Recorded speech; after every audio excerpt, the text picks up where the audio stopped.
السلام عليكم ورحمة الله الإخوان والأخوات، كنتمنى هاد الفيديو تلقاكم بأحسن الأحوال.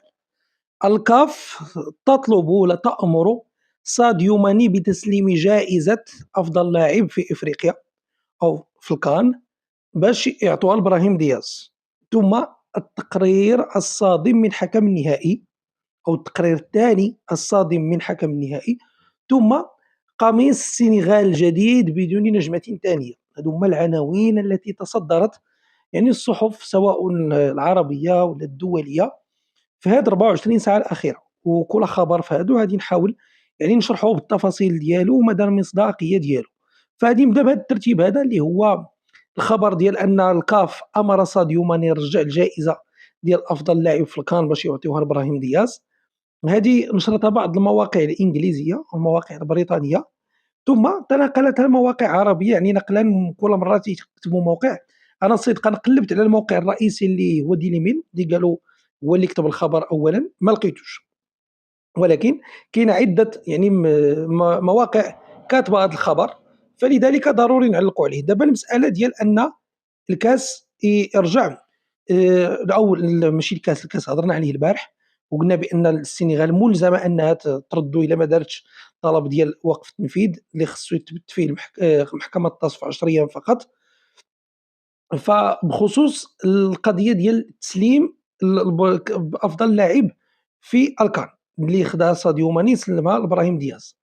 هذا الخبر هذا صعيب أن الواحد يناقشوه ويهضر عليه إلا ما كانش عنده التحليل، يعني كاع التحليلات اللي كتشوفوها دابا في مواقع التواصل الاجتماعي هي مجرد اجتهادات ديال صحفيين ديال خبراء قانون، ولكن التعليل يعني الحيثيات ديال القرار راه كاينين عند الاتحاد ديال الكاف والجامعة، وكذلك الاتحاد السنغالي راه طلبوه وخصهم يطلبوه في هذا الامد هذا ديال 10 ايام باش يمشيو للمحكمة ديال الطاس.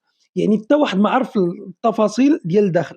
هاد القضية ديال تسليم الجائزة ديال أفضل لاعب في الكان كنظن مستبعدة، لأن كتكون واحد اللجنة خاصة هي اللي كدير هي اللي كتعطي هاد اللقب هذا، وماشي ضروري أن اللاعب إلا فاز بالكاس باش يديها. يعني هناك حيثيات، كاين اللي قال كاع بأن ساديو ماني راه قال لهم ما عنديش الجائزة، وبأن الجائزة راه كاينة في القشليلة بغاو يمشيو يجيبوها، وتيبان لي هذا كلام فارغ لا أساس له من الصحة. بعيد كل البعد أن يكون يعني حقيقي. القضية ديال القشلة شرحناها البارح في الفيديو، اللي بغى يسمع التفاصيل ديالها يرجع ليها ويسمعها.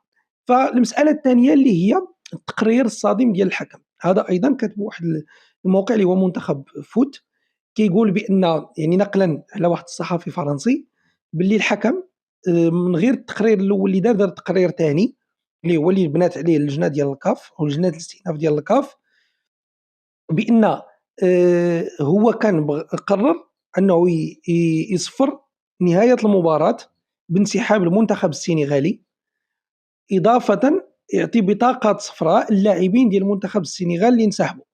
وكيف شرحت في الفيديو الأول يعني ماشي ديال البارح، الفيديو اللي قبل منه، بأن لو كان عطى البطاقة الصفراء للاعبين ديال السنغال بعد الانسحاب كانوا على الأقل 3 د اللعابة هادي يخرجوا بالبطاقة الصفراء الثانية، لأن كانوا 3 د اللعابة عندهم بطاقة صفراء. ف الخطير في الأمر في هذا الشيء هذا اللي كيقول هذا الصحفي الفرنسي، بأن الحكم ديال النهائي وصلوا اتصال من اللجنة ديال التحكيم وقالوا ليه لا خصك تكمل الماتش.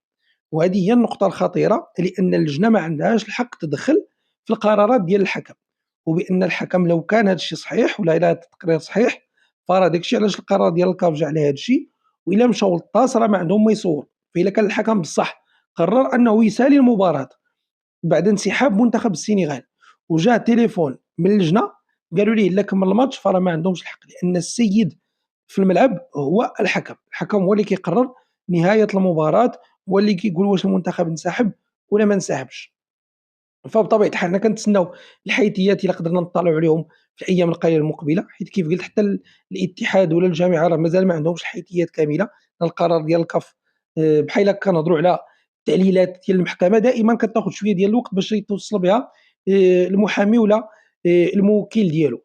الآن النقطة الأخيرة واللي هي مهمة جدًا واللي أثارت لغطًا كبيرًا في السنغال، وهي البارح الشركة ديال بوما اللي هي الراعي الرسمي ديال القمصان ديال المنتخب السنغالي حطات القميص الرسمي اللي غيلعبوا به، اللي غيلعبوا به المباريات الودية الحالية ثم المباريات ديال كأس العالم. فتفاجأ يعني الرأي العام السنغالي بعدم وجود النجمة الثانية، والناس راكم يعني شوية ديال ماشي شوية بزاف ديال المعلقين اللي كيتعاملوا بشوية ديال العنف، قال لك لا علاش ديروا النجمة الثانية ومالهم هما كاع وحنا اللقب راه ديالنا وما عندهمش الحق. يعني الناس اللي كيظنوا بأن الحياة راه كلها بلطجة وكلها كتمشي بهذه الطريقة. فالاتحاد السنغالي كان حتى هو التصوير تاع ديال القميص ثم حذفها، يعني فاش شاف هذاك الهجوم الكبير حذفها ودار واحد البلاغ. أنا قلت لكم داك الاتحاد ديالهم راه شوية على قد الحال، فحذفها ودار واحد البلاغ مطول كيشرح فيه وتيقول فيه أودي راه ما فهمتوش، راه القميص حنا كنا درنا مع بيما تصاوبوا في أوت، وراه من أوت هما كيصاوبوا فيه عاد سالاوه، وراه دابا القميص الثاني راه هادي يخرج في شهر شتنبر المقبل يعني شهر 9 وغتكون فيه النجمة الثانية. يعني دابا باش بوما تزيد هذيك النجمة خصها اللهم بارك 5 شهور، وهذاك لا ما كيقبلوش العقل. يعني الاتحاد السنغالي عوض ما يقول للرأي العام والمواطنين السنغاليين الحقيقة بأن حنا راه ما نقدروش نزيدو ديك النجمة الثانية، مازال ما جبناش القرار من عند الطاس، وراه دابا النجمة الثانية راه محسوبة للمغرب. ما قدروش يقولوا هذه الحقيقة هذه مباشرة للشعب السنغالي، فبداو كيخرجوا ويدخلوا في الهضرة، وهذا خروج ودخول في الهضرة. فقلت لكم هذاك الاتحاد راه عندهم شوية على قد الحال. شفتوا الأفعال ديالهم، شفتوا البلاغات ديالهم، فالناس غير على قد الحال شوية في التعامل ديالهم مع المواطنين. واش كيخافوا، واش خايفين ينوض لهم شي صداع؟ لأن بزاف الناس دابا كيظنوا بأن تسليم الكأس راه السنغال إذا رفضت تسليم الكأس راه غادي يجيو ويجيبوا الطيارات ويدخلوا لديك القشلة وتنوض الحيحة، في حين راه الكاف ما غاديش يدخل لهاد الصداع. ما سلمتيش الكأس بينزلوا عليك عقوبات، بين نصاوبوا نسخة ثانية بين نعطيوها للمغرب، وهذاك الكأس راه ما محسوبش ليكم وما مقبولش ليكم. وبطبيعة الحال راه العقوبات شوف واحد يحرموهم واحد 5 ولا 6 ديال النسخ، لأن هذا كيتسمى رفض أو عدم الرضوخ إلى أمر ديال الاتحاد، والاتحادات الدولية راه كتخاف، يعني الاتحادات ديال الدول راه كتخاف من الاتحادات القارية، راه ما كتقدرش على هذا الصداع هذا. يعني راه السنغال إلا مشات تخرج القرار ديال الطاس ولا غير دابا إلا قال لهم الطاس سلموا بعدا الكاس عاد نشوفوا في القضية، راه ما عندهم ما يديروا، راه يسلموا الكاس والميداليات والأمور بتمشي كلها تمام. وهذاك الخروج والدخول في الهضره اللي كتشوفوه في السوشيال ميديا راه بينتهي وبيسالي.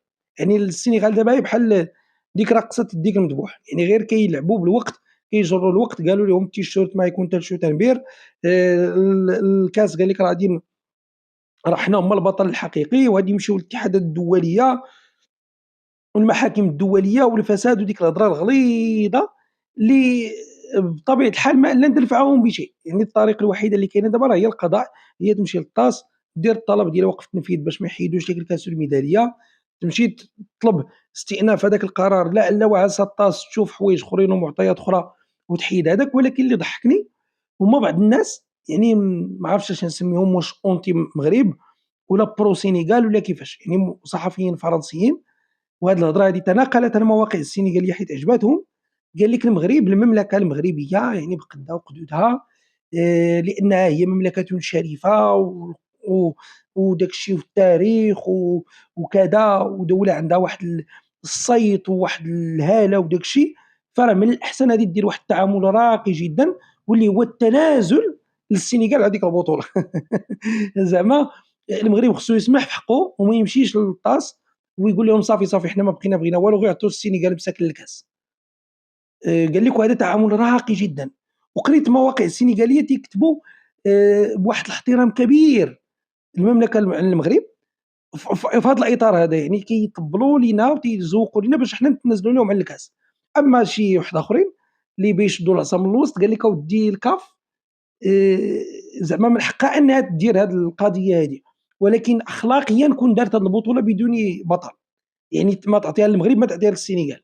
فما كنفهمش انا دائما عندما يتعلق الامر بالمغرب حنا خصنا نديروا راسنا الاخ الكبير ديال افريقيا، حنا الشخص الحاكم في افريقيا، حنا ديما نتنازلوا على حقنا، حنا ديما نصبروا باش هاد الناس يبقاو على خاطرهم. مخليني من دوك النجوم ولا اللاعبين الافارقه اللي كيبداو يقولوا هذا ليس مشكله السنغال فقط بل هي مشكله افريقيا كلها.